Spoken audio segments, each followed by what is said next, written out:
राम मंदिर पर आज 500 सालों के लंबे संघर्ष के बाद सनातनी पताका लहरा रहा है, लेकिन कट्टरपंथियों की फौज को यह पताका खटक रहा है।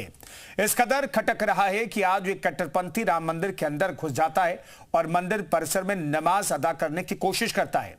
सुरक्षा कर्मियों ने इसे पकड़ लिया, लेकिन कई सवाल खड़े हो रहे हैं। सवाल वैचारिक आतंकवाद से जुड़ा है, सवाल राम मंदिर की सुरक्षा से जुड़ा है, सवाल करोड़ों हिंदुओं की आस्था से जुड़ा है। डिटेल जानकारी इस रिपोर्ट में देखिए।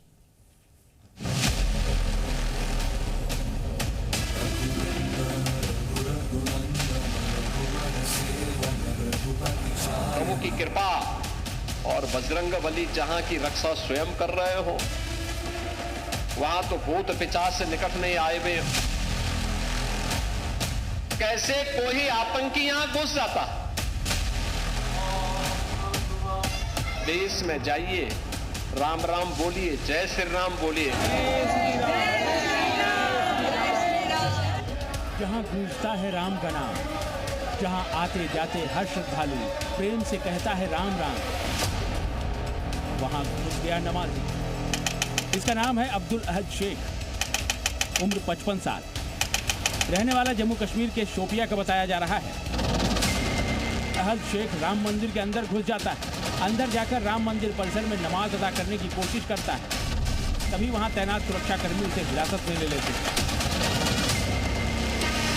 राम मंदिर के इर्द गिर्द हलचल तेज हो जाती है, क्योंकि सवाल उठ रहा है कि अहद शेख का राम मंदिर के अंदर आने का असल मकसद क्या था। अहद शेख को नमाज अदा करनी ही थी, तो इसके लिए वो मस्जिद जा सकता था। आखिर राम मंदिर में ही नमाज अदा करने की कोशिश क्यों की गई?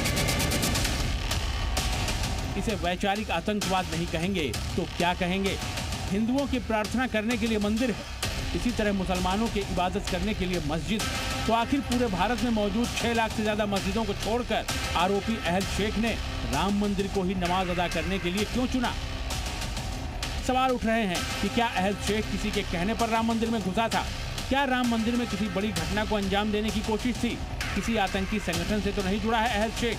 रेकी करने के मकसद से तो राम मंदिर के अंदर नहीं घुस गया अहद। ये कोई योजनाबद्ध तरीके से गया, ये सीता रसोई के अंदर गया, सीता रसोई के अंदर ट्रायल कराया। ये इसके पीछे राम मंदिर को उड़ाने की साजिश प्रतीत होती है। ये सवाल इसलिए उठ रहे हैं क्योंकि अयोध्या के राम जन्मभूमि परिसर में अहद शेख समेत 3 लोग D1 गेट से अंदर घुसे थे, जिसमें अहद शेख, एक युवक और एक युवती शामिल हैं। प्रत्यक्षदर्शियों के मुताबिक ये तीनों संदिग्ध हरकतें कर रहे थे। इसके बाद सीता रसोई के पास अबू अहद शेख नमाज पढ़ने के लिए बैठ गया। पुलिस वालों ने उसे ऐसा करते देखते ही हिरासत में ले लिया। सीता रसोई मुख्य मंदिर से महज 200 मीटर दूर है। बताया तो ये भी जा रहा है कि सुरक्षा कर्मियों ने जब उन लोगों को रोका तो उन्होंने नारेबाजी शुरू कर दी। तरह से इसने बहुत बड़ा साजिश करने के लिए आया था राम मंदिर के परिसर में, यहाँ बहुत बड़ा गलत था। आप उसका योगी राज में उसका इलाज हो। ऐसे जिहादी, ऐसे आतंकवादियों को फांसी होनी चाहिए। इसके हर एक शरीर के अंग को टुकड़े टुकड़े में बांट देना चाहिए। इस घटना की सूचना मिलते ही खुफिया एजेंसियां, यूपी पुलिस और वरिष्ठ प्रशासनिक अधिकारी एक्टिव हो गए। ये पता लगाने की कोशिश की जा रही है कि आखिर किस मकसद से अहद शेख राम मंदिर के भीतर पहुंचा था।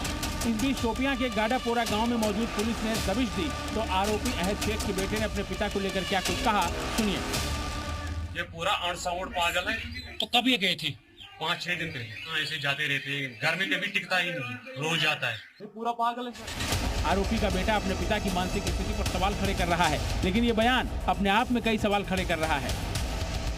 सवाल ये कि अहद शेख शोपियां से 1500 किलोमीटर का सफर तय कर अयोध्या ही क्यों पहुंचा? राम मंदिर में रामलला की प्राण प्रतिष्ठा के बाद से हर दिन करीब 1.5 लाख श्रद्धालु दर्शन के लिए आ रहे हैं। मंदिर पर आतंकी हमले को लेकर लगातार धमकियां भी आती रही हैं। ऐसे में मंदिर की सुरक्षा को देखते हुए सरकार ने NSG की यूनिट शुरू करने का फैसला लिया है।